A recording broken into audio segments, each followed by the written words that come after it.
Senhoras e senhores, sejam muito bem-vindos a mais um vídeo. Hoje nós vamos falar a respeito da inconsistência no balanço das lojas americanas, né? Que o papel chegou a cair cerca de 77% no último pregão, ali de sexta-feira, né? Com essa descoberta dessa inconsistência contábil. Nós vamos tratar a respeito dessa inconsistência, entender de fato o que aconteceu. E antes da gente iniciar, vou pedir aqui a sua inscrição e também o seu like, isso é muito importante aqui pra gente, tá bom?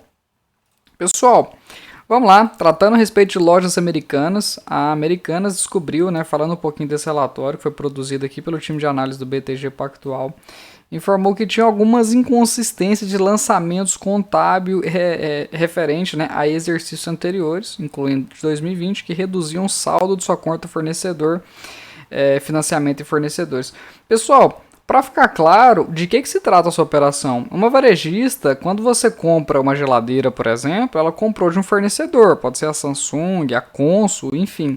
Só que ela não paga à vista, ela paga parcelado. E esse parcelamento muitas vezes é feito pelo banco. Como que isso acontece? Ela chega lá no seu fornecedor, compra uma geladeira à vista, conseguindo um preço de negociação mais interessante. Aí ela chega no banco e fala: olha, banco, tem como você me emprestar aí 3 meses de parcela para poder quitar? É muito disso que a gente chama de... Na verdade, essa operação tem o nome de risco sacado. Só que o que eles faziam? Eles compravam, por exemplo, a geladeira era 3 mil. Aí eles pagavam a primeira parcela de R$ 1.000 e os outros R$ 2.000, né, não era lançado lá no passivo do balanço patrimonial, que é o que está falando exatamente nesse relatório aqui, né? De maneira mais simples, eles não lançavam lá na conta fornecedor, né? De financiamento e fornecedores. E aí, quando o presidente assumiu, agora em 2023, em 10 dias de trabalho, ele viu, né? Que estava faltando uma inconsistência de mais ou menos 20 bilhões de reais. Bom, basicamente eu resumi toda essa questão aqui, né? Desse primeiro folder. E o que é interessante? Quando a gente desce aqui, pessoal, diante dessa notícia que aconteceu, o presidente, que é o Sérgio Rial, que é muito respeitado pelo mercado financeiro, ele deixou a companhia. Então, ele deixou a companhia juntamente com o André Couvre, que são dois executivos muito renomados no mercado financeiro, né? Inclusive o Sérgio Rial é ex-presidente do Santander Brasil, foi ele que transformou o banco aqui no Brasil, né, na potência no qual ele é hoje. E depois o pessoal criou um comitê para tentar deixar mais difícil esse tipo de fraude acontecer. E aqui está falando os nomes que é formado.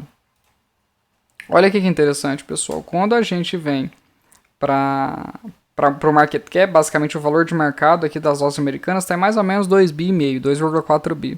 Esse valor na quinta-feira era de mais ou menos 13 bi. Então ela caiu de 13 bi para 2 bi bem em um só dia. Foi inclusive um recorde aí do Ibovespa, né? Nunca teve uma inconsistência contábil desse tamanho. Só que assim, tá faltando algumas informações ainda, a gente não sabe ao certo o que pode ter acontecido, a gente não sabe também se é esses 20 bilhões aí que de fato é o tamanho da inconsistência, ele pode ser maior que isso, né? A gente ainda tá desvendando algumas informações. E o financiamento da cadeia de suprimento, aqui fala um pouquinho, né, a respeito da informação mais técnica, né? Inclusive o BTG Pactual fala que o impacto no caixa não é material. Por quê? Porque de fato o desembolso não vai ser imediato, ele tem um cronograma para o pagamento dessa dívida, né, no qual a Lojas Americanas ele vai precisar reestruturar a sua estrutura de capital, sua estrutura de financiamento, sua estrutura de fornecedor, toda essa questão. Inclusive você pode até ver, né, que o caixa dela está robusto, que mais ou menos 8,8 bilhões de reais, né, sendo que a dívida bruta, pessoal, é quanto que ela deve no total, somando todas as suas fontes de dívida, né? Então, fontes de dívida de fornecedor, de dívida de banco, tá tudo aqui englobado nesses quase 20 bilhões de reais. E ela tem cerca de 5 bilhões em recebíveis que podem ser descontados. Bom, o que isso quer dizer?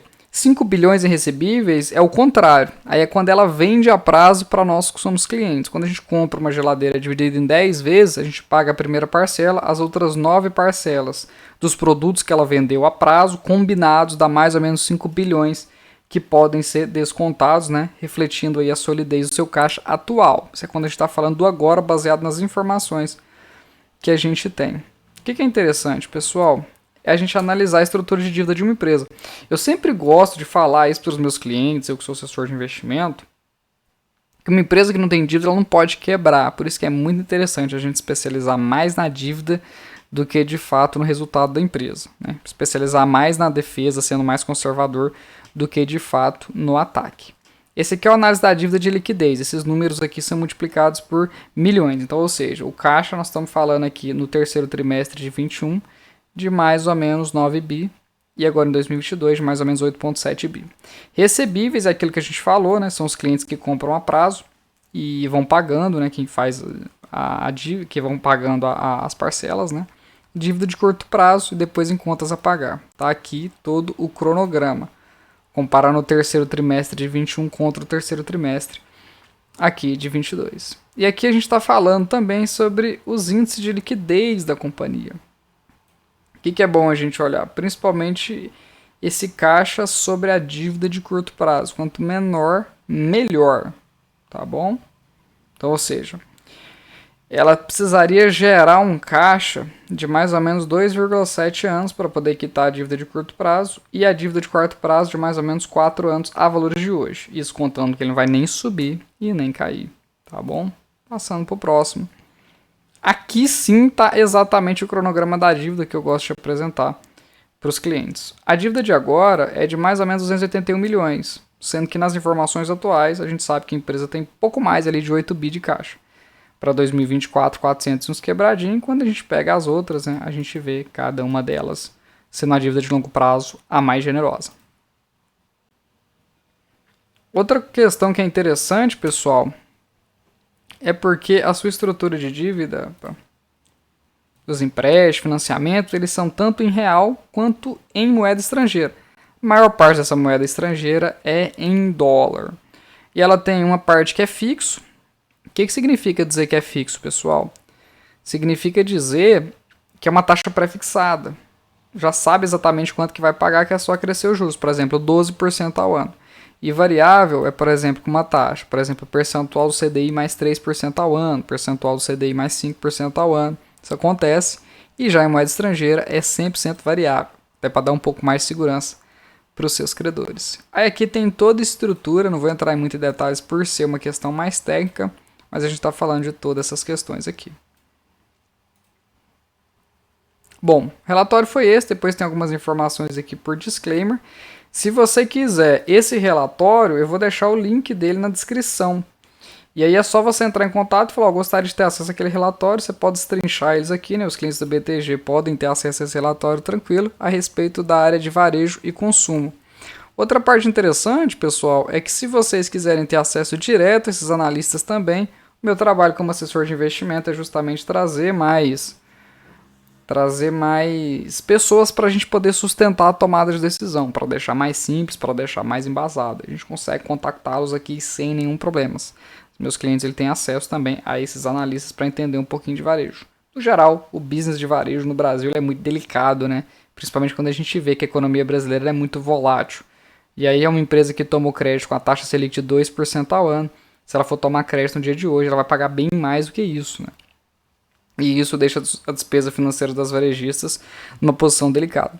Espero que vocês tenham gostado. Forte abraço e te vejo muito em breve.